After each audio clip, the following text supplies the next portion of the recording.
Bismillahirrahmanirrahim. Assalamualaikum warahmatullahi wabarakatuh.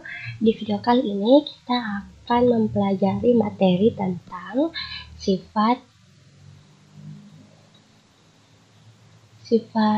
komutatif,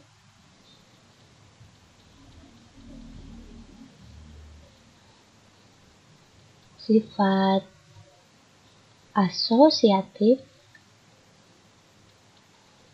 dan sifat distributif pada operasi hitung. Nah, jadi sifat yang pertama kita akan bahas dulu sifat komutatif. Sifat komutatif ini merupakan sifat operasi hitung terhadap dua bilangan yang memenuhi pertukaran letak, di mana walaupun ditukarkan itu hasilnya bakalan sama. Jadi sifat komutatif ini juga disebut dengan hukum komutatif, seperti itu. Contohnya pada penjumlahan. Yang pertama penjumlahan. Penjumlahan ini sifat komutatifnya itu adalah A tambah B sama dengan B tambah A sama dengan C. Jadi C ini hasil dari bilangan ini. Kita lihat di mana A tambah B itu sama dengan B tambah A. Jadi walaupun posisinya ditukar, hasilnya akan tetap sama. Contohnya 2 tambah 7 itu sama dengan 7 tambah 2. Hasilnya adalah 9, kayak gitu. 1 tambah 3 hasilnya adalah 3 tambah 1 sama dengan 4. Betul, kayak gitu. Nah, selanjutnya komutatif pada perkalian. Nah, ternyata sifat komutatif ini juga tuh dapat diterapkan pada perkalian, yaitu A kali B sama dengan B kali A sama dengan C. Jadi walaupun posisinya ditukar, hasilnya tetap sama, yaitu C. Contohnya 2 kali 7 sama dengan 7 kali 2. Hasilnya adalah 14. 1 kali 3 sama dengan 3 kali 1. Hasilnya itu adalah 3. Kayak gitu. Nah, pada sifat komutatif ini itu hanya dua aja, yaitu penjumlahan dan perkalian. Untuk pengurangan, nah pengurangan dan pembagian ini nggak termasuk. Nah, contohnya misalkan 1 kurang 3 ini tidak sama dengan 3 kurang 1. Ini kan 1 kurang 3 itu minus 2, 3 kurang 1 itu adalah 2. Jadi komutatif ini tidak berlaku pada pengurangan. Begitu juga dengan pembagian. Misalkan 4 bagi 2 tidak sama dengan 2 bagi 4. 4 bagi 2 itu adalah 2, dan 2 bagi 4 itu adalah 1/2. Kayak gitu, tidak sama kan? Makanya untuk sifat komutatif ini hanya berlaku dua operasi itu, yaitu penjumlahan dan juga perkalian. Selanjutnya yang kedua, sifat asosiatif. Bagian A, penjumlahan. Penjumlahan. Nah, sifat asosiatif ini merupakan sifat operasi hitung terhadap tiga bilangan menggunakan bantuan pengelompokan dua bilangan dengan tanda kurung, dan apabila pengelompokan ditukarkan, hasilnya akan tetap sama. Contohnya kayak gini. A tambah B tambah C sama dengan A tambah B tambah C sama dengan D. Jadi walaupun bilangannya ditukar, dengan pengelompokannya ini dikelompokkan dengan tanda kurung, hasilnya itu tetap sama, yaitu D.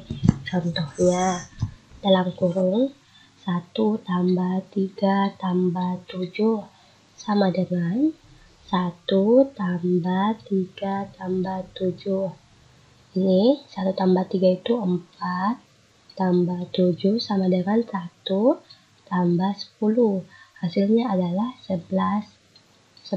Jadi sama ya. Nah, untuk bagian B, itu perkalian.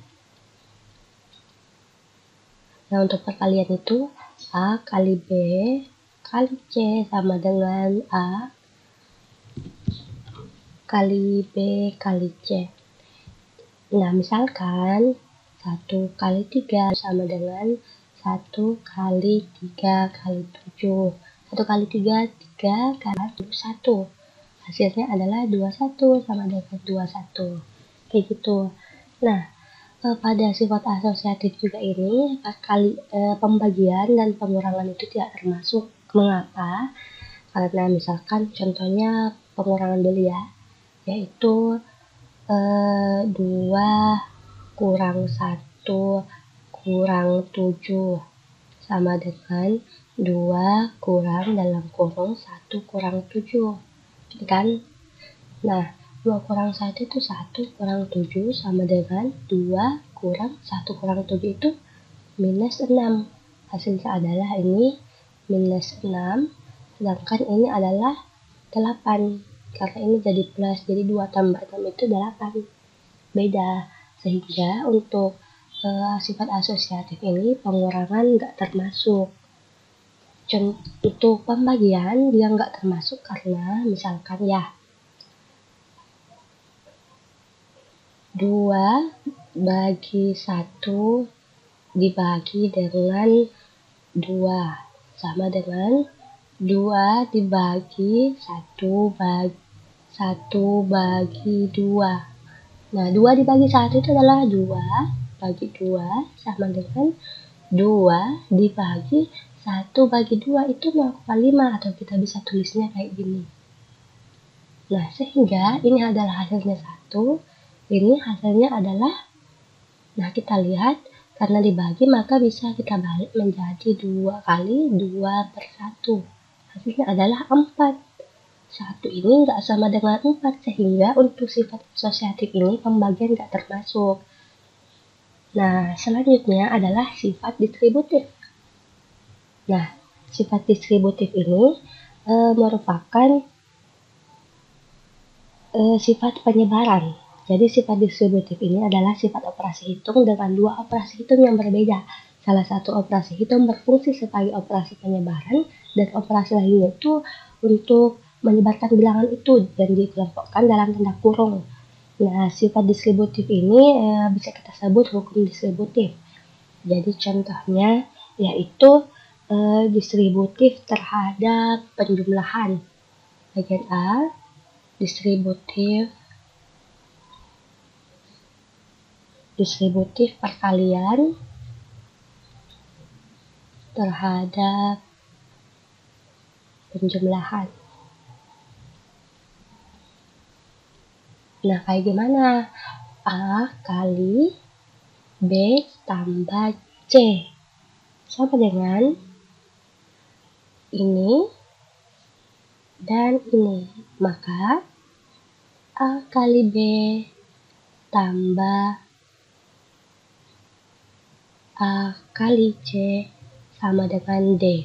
Contohnya 2 kali dalam kurung misalkan kalau kayak gini hasilnya bakal sama ya, jadi percuma kita baginya. Jadi contoh sederhananya aja ya, misalkan 2 kali 3 tambah 7. Nah, ini dengan ini 2 kali 3 tambah 2 kali 7 sama dengan 6 tambah 14 sama dengan 20. Kayak gitu. Ini sama aja ya, 3 kali 7 kan 10, kali 2, 20. Ini sifat distributifnya. Nah, yang kedua adalah, saya hapus bagian atasnya ya dikit. Nah, jadi itu di atas.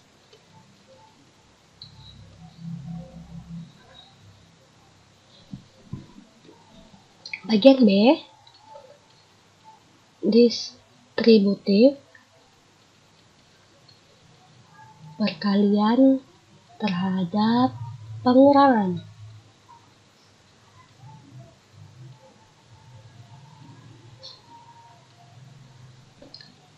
Kayak gini ya, A kali dalam kurung B kurang C sama dengan A kali B kurang A kali C sama dengan D. Contohnya, 2 kali 3 kurang 7 itu sama dengan 2 kali 3 kurang 2 kali 7 sama dengan 6 kurang 14.